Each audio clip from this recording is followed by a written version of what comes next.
Oh, eto mga kailongga, nakatikim at nakasubok na rin po ba kayo ng ganitong klaseng pagluto sa sampalaya? Na kung tawagin din po ng iba ay dahon po ng native na ampalaya. Yung pinakasahog po natin dito ay sardinas o tinapa. Diba mga kailongga, simpleng ulam na naman po tayo ngayon. Pero bago nga po ang lahat mga kailongga, bali dito nga ho mga kailongga, manguha po pala tayo dito ng atin pong lulutuin. O yung tinatawag namin dito sa amin banda ay sampalaya. Medyo marami-rami nga hong tumubo po dito banda. Nga po ito, may libreng ulam na naman po tayo ngayon. Masarap din naman po itong lagyan ng munggo. Di rin po itong gataan. Di rin po ito ihalo sa mga isda. Di rin po itong ilaswa. Di rin po itong lagyan ng itlog. Abay, kung wala din naman po kayong budget, ay pwede rin naman itong igisa. Syempre, lagi-lagi ko po talagang sinasabi, sa inyo na nga rin lang diskarte kung paano nyo nga po ito lulutuin. Dahil nga po, marami naman po ang pwedeng mapaglutuan nito. Ali, ganito na ho karami yung dahon na nakuha po natin sa tangkay. Hinati ko lamang po itong mga kailongga. Yung kalahati naman, itabi naman po natin para bukas. Kung na po inubos dahil medyo marami-rami din naman ito. Bali dito nga ho, syempre huhugasan din po natin ito ng mabuti. Para naman ho, kung ano mang kumakapit dito, abay mawala-wala din naman. At tapos nga ho nito, syempre isusunod na rin ho natin yung gagamitin po natin dito na mga lamas. Syempre, nag-slice po tayo dito ng sibuyas, bawang, at saka nga po itong ang kamatis. Katapos nga ho neto, syempre tayo na rin ho magdabok-dabok. Ito po sa ating super kalan, kung tawagin din po namin dito ay bluer. Pagkatapos nga ho neto, syempre isa lang na rin ho natin dito yung atin pong kawali. Maglalagay na rin ho tayo dito ng mantika. Kainit nga ho ng mantika sa kawali. Pre, una ho nating igigisa dito yung bawang at sibuyas. Lagi ko po talagang isinasabay ito sa paggisa mga kailongga. Pagkasunod naman ho, ito na nga rin po yung kamatis. Ihalo-halo lamang po natin dito hanggang sa maging golden brown po ito. Diyan sa mong namoy mo na yung pagka-aromatic nitong mga lamas na yung pambansang sahog natin ay hindi mawawala itong tinapa o sardinas na mabilisang pangsahog dito sa uma. Tapos nga ho nating isang kuntya, siyempre magdadagdag tayo ng 2 latang tubig. Siyempre isasabay na rin ho natin dito lahat ng mga pampalasa. Siyempre, nakadepende na rin ho sa inyo kung ano po yung mga pampalasang ginagamit nyo po dyan sa inyong mga bahay. Lalagay na rin ho tayo dito ng siling haba. Siyempre, tatakpan muna natin ito mga kailongga para sa pabukal-bukal. Kalipas ng ilang minuto, abay ito na nga ho, ilalagay na rin ho natin ito pong dahon po ng sampalaya. Bali-balik ta rin lamang ho natin dito.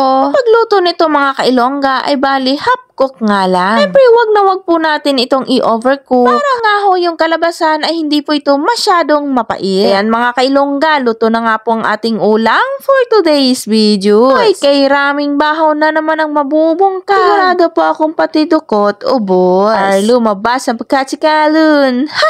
Yan mga kailongga, pagkatapos nga ho nating manalangin dito, bay, eto na nga ho, titikman na ho natin ito. Abaw ang manamit gil. Siyempre, habang po pala tayo kumakain dito mga kailongga, papasalamat na rin ho tayo sa lahat ng mga sumusuporta. Siyempre, lalong-lalo na po doon sa mga nagpo-follow, nagla-like, nagko-comment, nag-share ng atin pong mga videos. Alam nyo naman, kung wala po kayo, siyempre, wala din po tayo ngayon dito. Kaya dahil po sa inyo, ginaganahan po tayo gumawa ng mga content. At hanggang dito na nga lang po muna ang ating video mga kailongga. Salamat sa inyong panonood. God bless us.